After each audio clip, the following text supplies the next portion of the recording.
एक गांव में मंगला नाम की एक औरत रहती थी। उसके दो लड़के थे, एक का नाम अमर और दूसरे का नाम अक्षत था।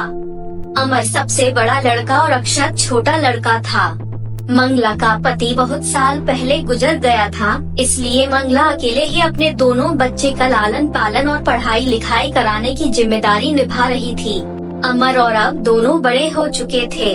दोनों की पढ़ाई की चिंता अब मंगला को सताने लगी थी।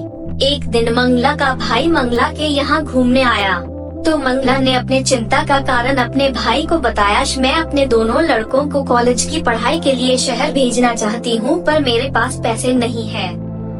तब मंगला के भाई ने कहा कि मेरे पास भी पैसे नहीं है, लेकिन मैं तेरे एक लड़के को पढ़ा सकता हूँ। पहले तो ये बता कि तेरे लड़के पढ़ने में कैसे हैं? तो मंगला ने कहा, बड़ा वाला लड़का पढ़ने में तो अच्छा है, लेकिन छोटा वाला लड़का अक्षत पढ़ने में बहुत अच्छा है और होशियार है। छोटे बेटे को शहर भेज दे, क्योंकि वह पढ़ने में होशियार है, इसीलिए उसे ही आगे पढ़ाना चाहिए। और तेरा बड़ा लड़का अमर पढ़ने में होशियार नहीं है, तो उसे यही गांव में कोई नौकरी चाकरी लगवा दे।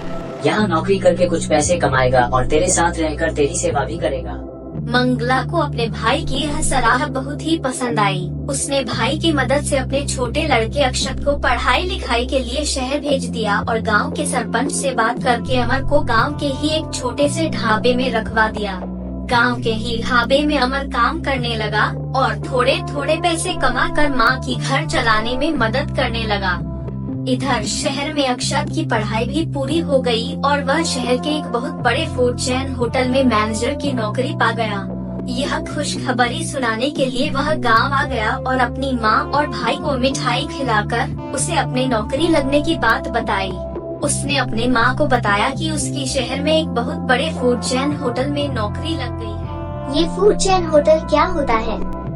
माँ, ऐसे होटल जिनकी शाखा अलग अलग शहरों में खुली होती है, ऐसे होटलों को फूड चेन होटल कहते हैं।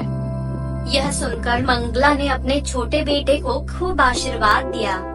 अगले ही दिन अक्षत अपने बड़े भाई और माँ को लेकर शहर आ गया और तीनों मिलकर शहर में रहने लगे।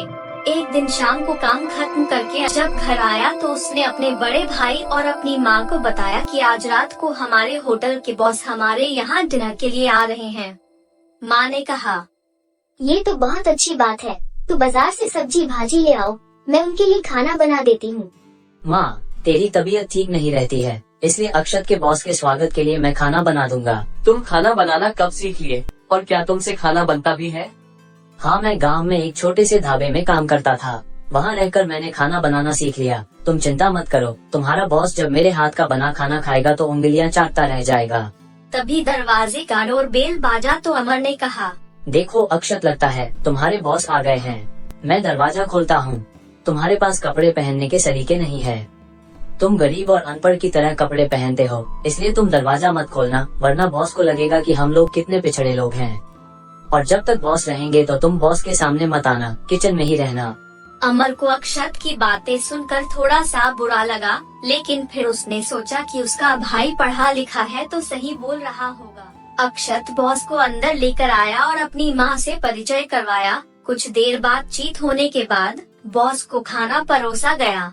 बॉस ने खाना खाया तो उसे खाना बहुत पसंद आया और उसने खाने की बहुत तारीफ की। इसके बाद उसने अक्षत से पूछा कि खाना किसने बनाया है। अक्षत कुछ बोल पाता उसके पहले ही मंगला ने बताया कि ये खाना मेरे बड़े बेटे अमर ने बनाया है, वो खाना बहुत ही स्वादिष्ट बनाता है।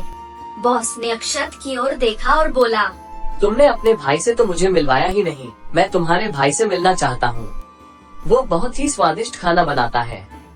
इसके बाद अक्षत ने भारी मन से अपने बड़े भाई अमर को बुलाया। अमर के आते ही बॉस ने अमर की खूब तारीफ की और उसे अपने होटल में मुख्य हलवाई के रूप में नौकरी देना चाहा और कहा कि अगले दिन होटल आकर तुम्हें एक स्वादिष्ट खाना बनाना होगा, हम उसे टेस्ट करेंगे और तुम्हारी नौकरी पक्की हो जाएगी। अगले दिन अमर होटल पहुंच गया और एक लाजवाब स्वादिष्ट खाना बनाकर होटल के मैनेजमेंट टीम के सामने परोसा। होटल की मैनेजमेंट टीम ने जब उस खाने को चखा तो उन्हें वह खाना बहुत ही स्वादिष्ट लगा।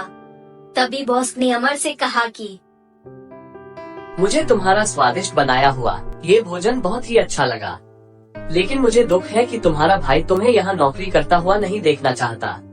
मैं जब आज अपने घर से होटल में आ रहा था, तभी मैंने अक्षत को एक चौराहे में खड़े होकर अपने एक कर्मचारी से बात करते हुए देखा। तो मैं वहाँ चुपचाप खड़ा होकर इनकी बात सुनने लगा। तो मैंने सुना कि अक्षत मेरे उस कर्मचारी से कह रहा है कि जब तुम मेरे होटल पर आकर खाना बनाना, तब वो कर्मचारी तुम्हारे खाने में अधिक नमक डाल देगा। इसकी वजह से तुम्हें यह नौकरी नहीं मिल पाएगी। यह सुनकर अमर ने अपने भाई अक्षत से इसका कारण पूछा तो अक्षत ने कहा कि मैं इतनी पढ़ाई लिखाई करके यहाँ तक पहुँचा था और तुम बिना पढ़े लिखे यहाँ नौकरी करने वाले थे और मेरे जितना ही वेतन पाने वाले थे। यह मुझे बर्दाश्त नहीं था और मैं चाहता था कि जीवन भर तुम मेरे दिए हुए पैसों में ही अपना जीवन जियो और मेरे प्रति एहसानमंद रहो। इसलिए मैंने ऐसा किया था, लेकिन मुझे अब अपने किए गए इस काम पर पछतावा है। मुझे माफ कर दो मेरे भाई। अमर, आज से तुम हमारे यहाँ काम करोगे और तुम्हारे भाई अक्षत को आज ही मैं नौकरी से निकाल दे रहा हूँ। नहीं सर, ऐसा मत करिए। मेरे भाई से एक छोटी सी गलती हो गई है, उसके लिए इतनी बड़ी सजा उसे मत दीजिए। आप उसे माफ कर दीजिए। उसने मेरे प्रति जो भी किया मैंने उसे माफ कर दिया। अक्षत ने जब यह सुना तो वह रो पड़ा और अपने भाई के पैरों में गिर गया। इसके बाद दोनों भाई हंसी खुशी उस होटल में काम करने लगे और हंसी खुशी उनका जीवन बीतने लगा। ऐसे ही मजेदार हिंदी कहानियाँ देखने के लिए हमारे चैनल को सब्सक्राइब करें, वीडियो को लाइक करें, शेयर करें।